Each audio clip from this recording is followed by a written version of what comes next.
Buenas noches. En esta nueva emisión de Salud y Vida hablaremos de los cuidados que debe tener un paciente después de una cirugía. También conoceremos los resultados de un estudio realizado por la Fundación Cardiovascular de Colombia acerca de síndrome metabólico en escolares de Bucaramanga. En Salud y Vida trabajamos de corazón, los invitamos a que nos acompañen.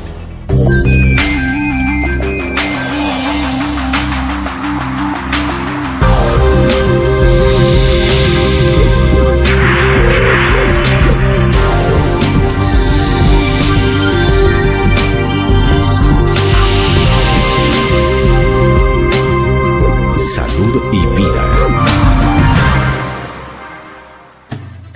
Luis Eduardo Ramírez es un paciente de 51 años remitido desde San Andrés Islas por una insuficiencia mitral severa e hipertensión arterial, condiciones médicas que le provocaron una dilatación en su corazón. Luis Eduardo fue trasplantado hace 3 meses y se recupera con éxito. Esta es su historia.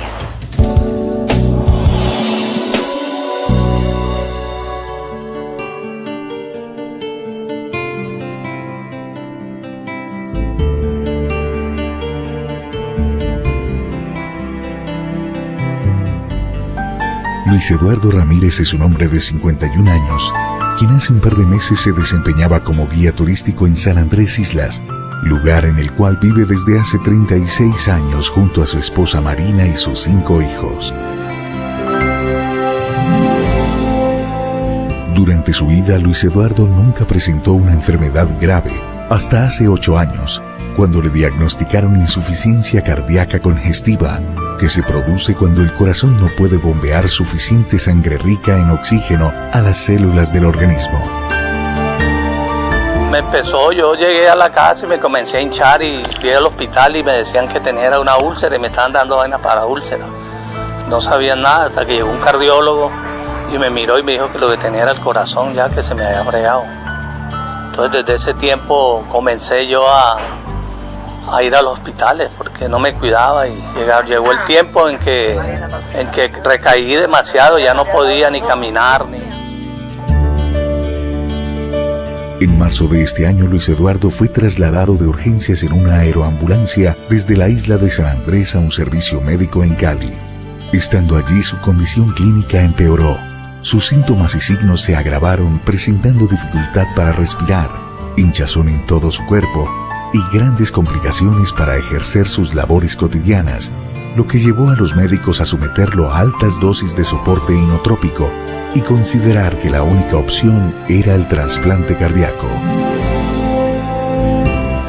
Soporte inotrópico es un medicamento el cual ayuda a que el corazón se contraiga de una mejor manera y en el cual y es algo que se coloca en los pacientes en los cuales el tratamiento médico convencional no ha sido, no ha sido lo suficiente. Generalmente los pacientes con falla cardíaca se estabilizan con un tratamiento que es el tratamiento que damos para manera crónica, pero cuando esos pacientes presentan un deterioro agudo adicional al deterioro crónico que ya tienen en su corazón, requieren en muchas oportunidades de medicamentos llamados inotrópicos que hacen que se prolongue su vida. Lo más terrible para mí fue que cuando supe que Eduardo sufría del corazón, llegamos a Bucaramanga y le hicieron los exámenes. Cuando el médico nos contaron que él tenía el corazón grande, de ahí hicieron un proceso, nos contaron que tenía que hacer un trasplante de corazón. Debido a que el corazón de Luis Eduardo se encontraba muy afectado y su única opción era el trasplante cardíaco, Luis Eduardo ingresó a la Fundación Cardiovascular el 9 de abril, donde la Junta Médico-Quirúrgica de la FCB determinó que efectivamente debía ser trasplantado. Para él, la espera solo duró 2 meses y fue así como el 1 de junio Luis Eduardo entró al quirófano. Notamos que el corazón de Luis Eduardo se encontraba bastante afectado, de nuestro paciente, el señor Luis Eduardo Ramírez, se encontraba muy afectado y que no era factible realizarle algún otro procedimiento que, digamos, para mejorar su condición. Entonces, pues hicimos algunas otras evaluaciones que faltaban, completamos algunas otras evaluaciones pertinentes y decidimos que la mejor estrategia era efectivamente realizarle el trasplante cardíaco. Bueno, la noticia fue muy terrible para mí, para mis hijos, y bueno, gracias a mi Dios hicieron la operación fue muy excelente con la ayuda de Dios. ya él camina solito, ya come solito y esperando que el momento para ir a San Andrés para reunir con nuestros hijos. La evolución de Luis Eduardo en la unidad de cuidados intensivos fue compleja, ya que presentó una de las complicaciones más temidas desde la fase aguda en pacientes trasplantados, la disfunción del ventrículo derecho. Y como la cardiopatía de Luis Eduardo era bastante prolongada, le ocasionó una alteración llamada hipertensión pulmonar. Asociado a estas complicaciones, Luis Eduardo requirió de hemodiálisis y de un manejo especial con óxido nítrico, un fármaco especial para pacientes trasplantados con posoperatorios complejos. No, pues cuando llegamos acá me tuvieron como 2 meses, o 1 mes y pico. Ese corazón me llegó rápido, Dios me lo mandó rápido. Yo estaba tan alegre, lo único es que lloré y me dijeron que me despidiera de mi señora. Cuando me entraron y ya de ahí yo no supe más nada, pero yo estaba feliz. Y estoy feliz todavía de ver que, gracias a Dios, me dio ese corazón, donde ya voy para 2 meses y no me ha molestado para nada. Actualmente su parte renal se encuentra muy bien, igual que digamos antes de la cirugía. Y lo más importante, pues su parte funcional es excelente. Ahorita el paciente se encuentra haciendo ya controles desde el punto de vista ambulatorio. Su clase funcional, es decir, la parte, digamos, de la realización de sus actividades físicas es excelente. Actualmente puede deambular sin ningún problema, caminar, o sea, ser como una persona como cualquier otra. Después de todas las complicaciones médicas, Luis Eduardo evolucionó satisfactoriamente. Su parte renal mejoró y su organismo ya se adaptó al nuevo corazón. Por ahora, Luis Eduardo y Marina tienen que permanecer unos meses más en Florida Blanca, debido a que Luis Eduardo debe concluir con su tratamiento hasta que los especialistas determinen que ya pueden regresar a San Andrés.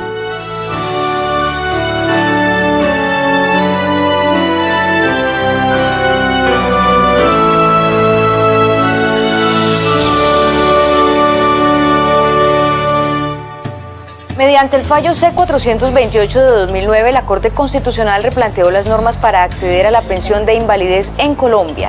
Este es el tema sobre el que profundiza hoy Víctor Raúl Castillo en Salud y Vida.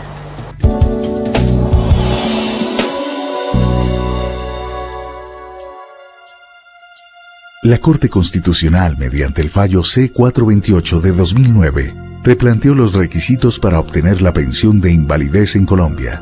Este fallo declaró inconstitucional de modo imparcial el artículo 1 de la Ley 860 de 2003, que había modificado algunas normas relacionadas con las condiciones de la pensión de invalidez.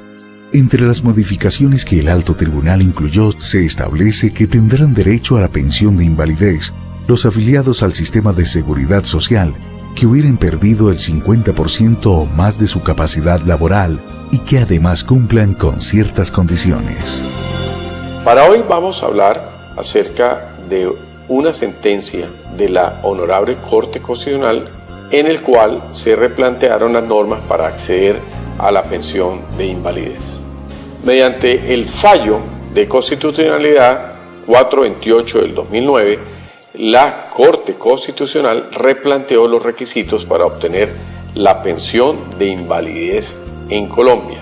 Determinó que tendrán derecho a la pensión de invalidez los afiliados al sistema de seguridad social que hubieran perdido el 50% o más de su capacidad laboral y acrediten la siguiente condición: haber cotizado 50 semanas dentro de los últimos 3 años inmediatamente anteriores al hecho causante de la invalidez, ya sea por enfermedad o por un accidente. Cuando el afectado sea menor de 20 años, solo deberá acreditar que ha cotizado 26 semanas en el último año inmediatamente anterior al hecho causante de su invalidez o su declaratoria. Si se trata de una persona mayor que haya cotizado por lo menos el 75% de las semanas mínimas requeridas para acceder a la pensión de vejez, solo que se requerirá que haya cotizado 25 semanas en los últimos 3 años.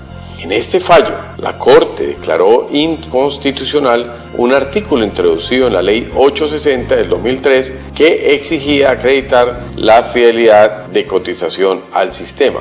Según la Corte, exigir fidelidad para obtener esta clase de pensión constituye una medida regresiva y rigurosa, teniendo en cuenta que ya la Ley 860 del 2003 había endurecido estos requisitos, aumentando las semanas de cotización de 26 en cualquier tiempo a 50 en los últimos 3 años. De tal forma que la Honorable Corte Constitucional, con este fallo de constitucionalidad, hace claridad y dicta nuevas normas que deben ser de obligatorio cumplimiento y acatadas por el sistema relacionadas con la pensión de invalidez. Es importante que tengamos todo este concepto muy claro para cuando tengamos una dificultad, un paciente, un pariente o uno mismo, tener muy claras las normas nuevas acerca de la pensión de la invalidez. Muy buenas noches y lo invitamos a continuar con su programa Salud y Vida con la Fundación Cardiovascular de Colombia.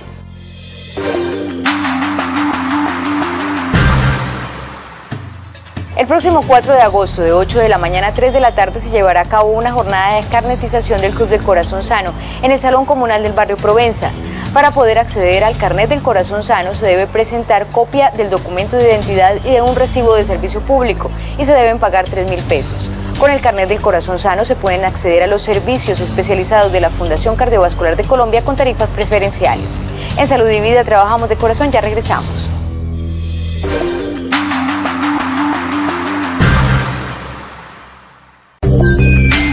Ciencia, tecnología, medicina, hábitos de vida saludable, bienestar, salud y vida. Sábados 7:30 de la noche en Canal TRO.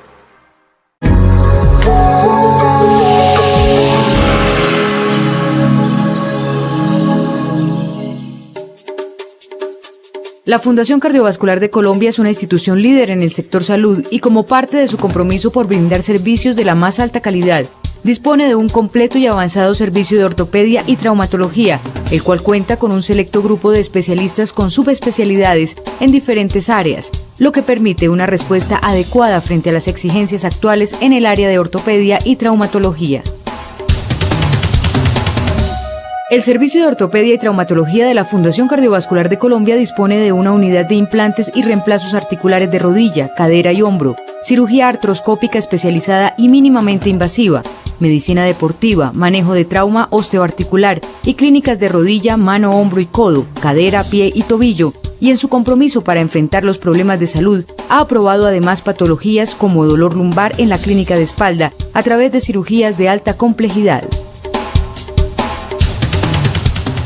Con la tecnología de apoyo indispensable para enfrentar los problemas de la salud, el Servicio de Ortopedia y Traumatología de la FCB cuenta con recursos técnicos de última generación, como 2 torres de equipos para cirugías artroscópicas de alta complejidad en ortopedia, con un intensificador de imagen que permite imágenes fluoroscópicas intraoperatorias en doble pantalla, una mesa de tracción dotada completamente para el manejo de trauma y reducción de fracturas, apoyado en modernas unidades de cuidado intensivo, hospitalización, consulta externa, urgencia a las 24 horas y todo el personal que hace parte de la formación integral de la Fundación Cardiovascular de Colombia.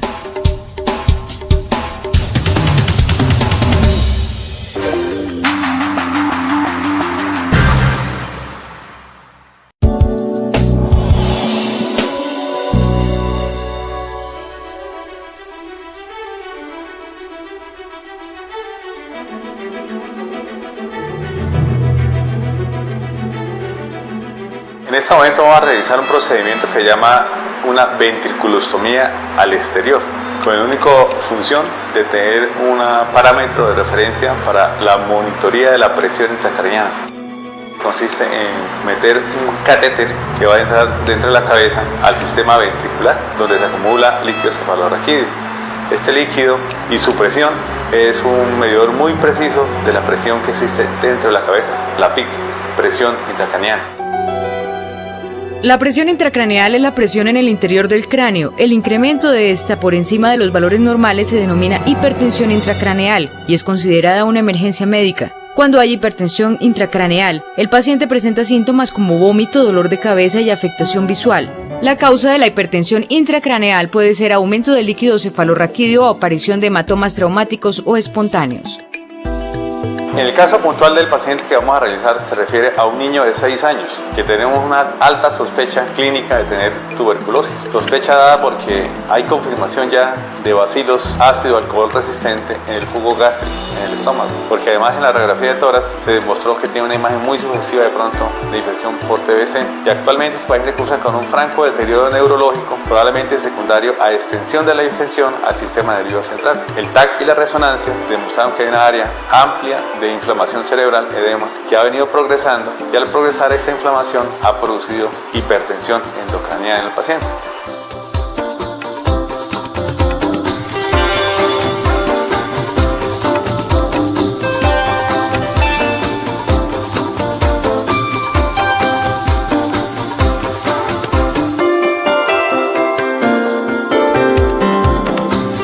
Vamos a hacer en este momento es a poner un catéter de monitoría permanente de PIC para realmente confirmar si hay hipertensión endocraniana, que la sospechamos clínica y por las imágenes de TAC y resonancia. Con este procedimiento confirmamos exactamente si hay o no la monitoría permanente de aumento de la presión intracraniana. Adicionalmente vamos a realizar unas medidas terapéuticas que nos ayudan a normalizar esta presión y vamos a tener un seguimiento permanente a través del tiempo, por lo menos unos 3 o 4 días si es necesario, de saber en qué parámetros de presión intracraniana andamos. Y la única forma de saber exactamente eso es a través de este catéter que vamos a introducir, que nos va a estar midiendo permanentemente la presión intracraniana. El aumento de la presión intracraneal es fatal para el cerebro, ya que condiciona y compromete la circulación cerebral, la disminución del flujo sanguíneo cerebral, que puede llegar incluso a producir lesión isquémica en el cerebro, es decir, la lesión de un tejido por falta de irrigación sanguínea. Hay varias formas de monitorizar la presión intracraniana. De pronto la que usamos más en nuestro medio es la monitoría a través de un catéter que se introduce y que ingresa al sistema ventricular donde está el líquido cefalorraquídeo. Ese catéter retorna líquido cefalorraquídeo y va a una monitoría permanente a un sensor como estos que nos va a mostrar permanentemente la presión intracraniana. Nosotros ya sabemos el rango de normalidad, entonces el objetivo de esta monitoría de PIC primero es confirmar realmente que está aumentando la presión intracraniana. La segunda, el seguimiento de ese aumento de la presión intracraniana. El tercero, el realizar maniobras terapéuticas que nos ayuden a disminuir la presión intracraniana. Cuarto, es confirmar el momento adecuado en que se aumenta la presión intracraniana, de ese modo, en ese punto adecuado, y medicamentos terapéuticos que nos ayuden a disminuir la presión intracraniana. Y por supuesto, de esa forma ahí podemos confirmar la disminución en esa presión intracraniana a través de la monitoría. Básicamente son los objetivos de la monitoría de presión intracraniana.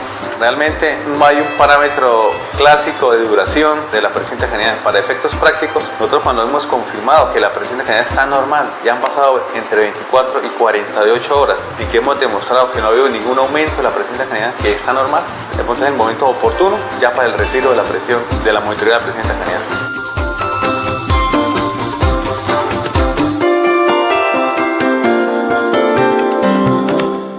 La recuperación de un paciente luego de una cirugía depende de los cuidados, los buenos hábitos y de seguir al pie de la letra las recomendaciones del médico. Este es el tema que tenemos para ustedes hoy en nuestro consultorio médico.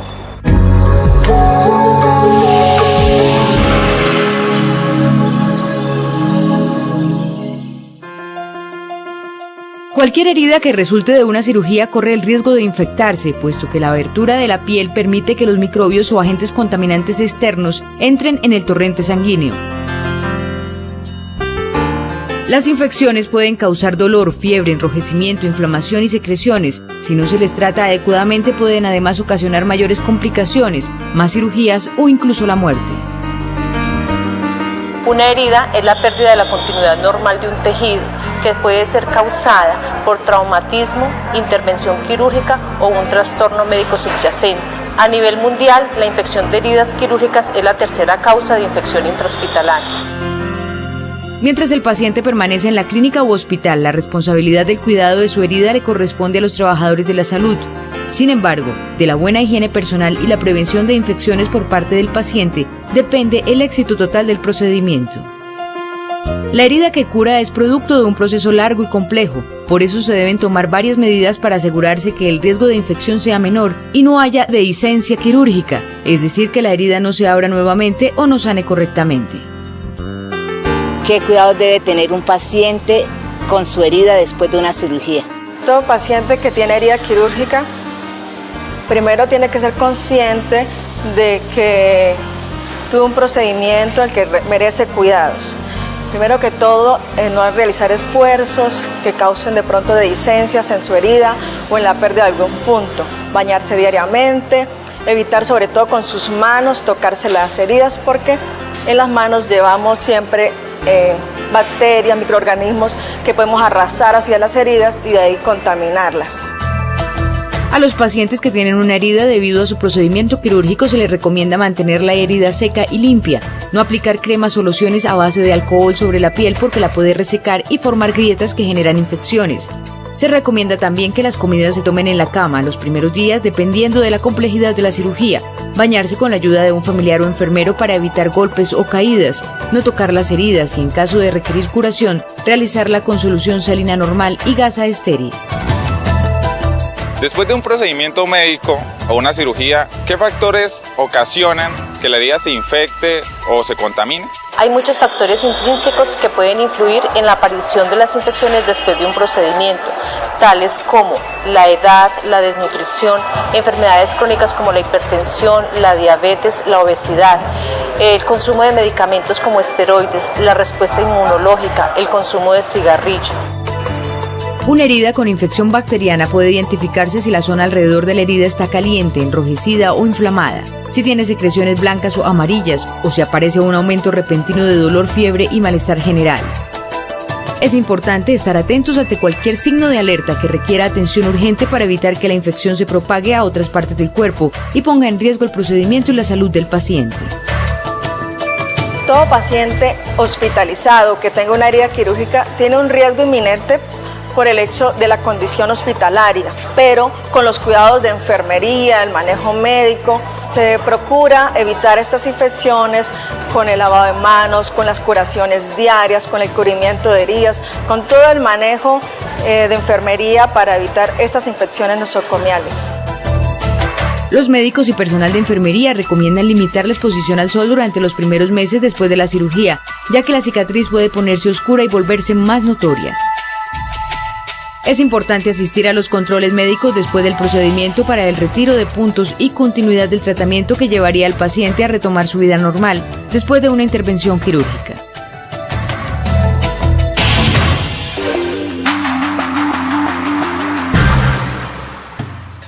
El próximo 4 de agosto se llevará a cabo una jornada de carnetización del Club del Corazón Sano de 8 de la mañana a 3 de la tarde en el Salón Comunal del Barrio Provenza. Para poder acceder al carnet del Corazón Sano, usted debe presentar fotocopia del documento de identidad y de un recibo de servicio público. Adicionalmente debe pagar 3.000 pesos. El carnet del Corazón Sano le permite acceder a los servicios especializados de la Fundación Cardiovascular de Colombia con tarifas preferenciales. En Salud y Vida trabajamos de corazón, ya regresamos.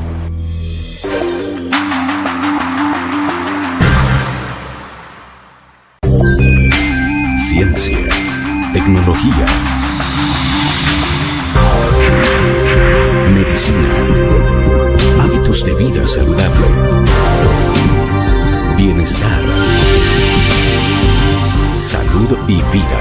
Sábados 7:30 de la noche en Canal TRO. El síndrome metabólico, una alteración que agrupa factores de riesgo cardiovascular, fue el tema escogido por un grupo de especialistas de la FCB para realizar un estudio poblacional con escolares de la ciudad de Bucaramanga. Hoy en Salud y Vida conocemos los resultados de este estudio.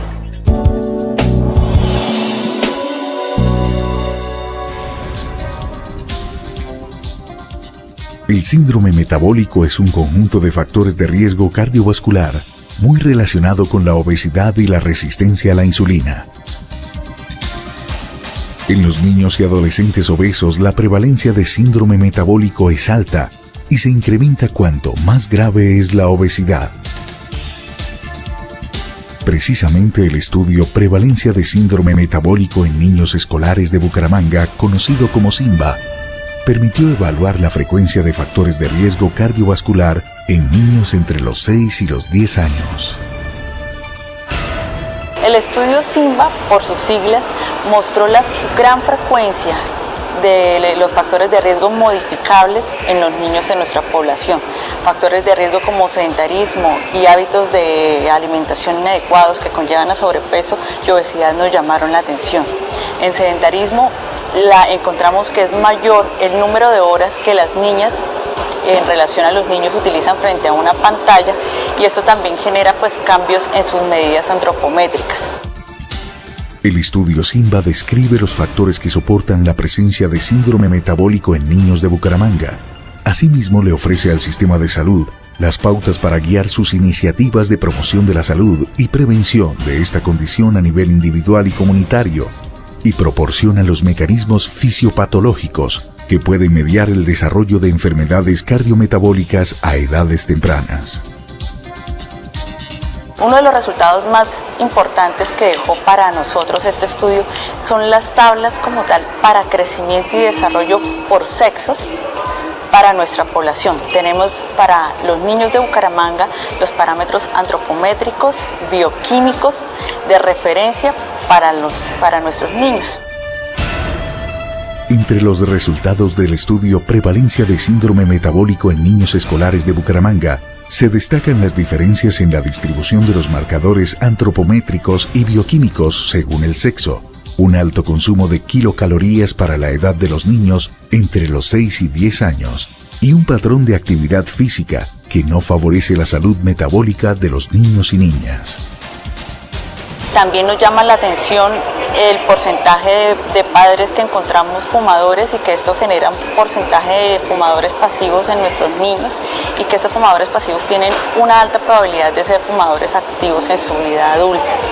En relación a los otros antecedentes toxicológicos, el consumo de alcohol también nos llamó la atención. Aproximadamente el 50% de nuestros niños ya había consumido alguna vez en su vida algún tipo de licor. A los 1.282 niños que hicieron parte del estudio SIMBA se les observaron parámetros bioquímicos como pruebas de colesterol, triglicéridos y glicemia.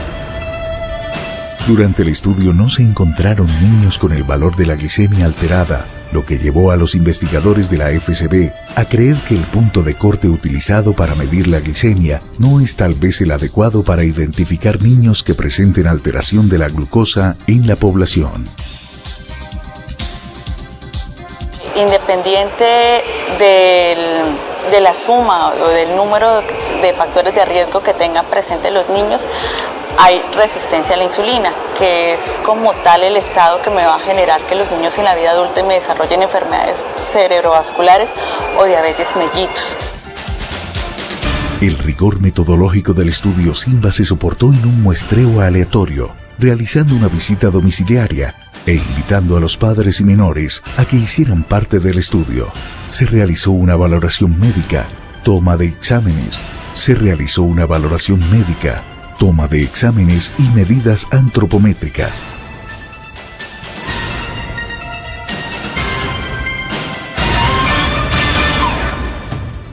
Recuerden que la próxima semana a esta misma hora y por este mismo canal tenemos una cita para seguir conociendo acerca de ciencia, medicina, hábitos de vida saludable y tecnología.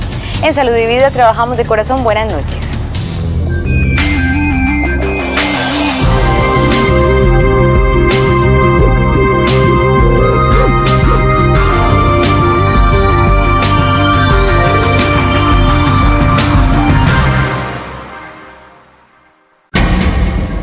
Grupo Creativo Neurona.